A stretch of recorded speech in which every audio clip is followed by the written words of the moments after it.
To utilize and redeem Costco credit card rewards, it is necessary to be an executive member, which can be achieved by paying an additional $60 membership fee. As the primary cardholder, purchases must be made using the primary household card to accumulate rewards, which are earned at a rate of 2% annually. The reward is issued as a certificate after the statement closing in February, provided at least $1 has been earned and the total reward does not exceed $1,000 per year. To access the certificate, it can be obtained through a mobile app, email, or mailbox. Redemption requires a physical visit to a U.S. Costco warehouse, where the certificate can be presented to receive either cash or goods.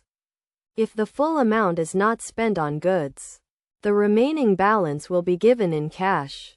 The process of using and redeeming Costco credit card rewards is relatively straightforward, making it easy to take advantage of the benefits.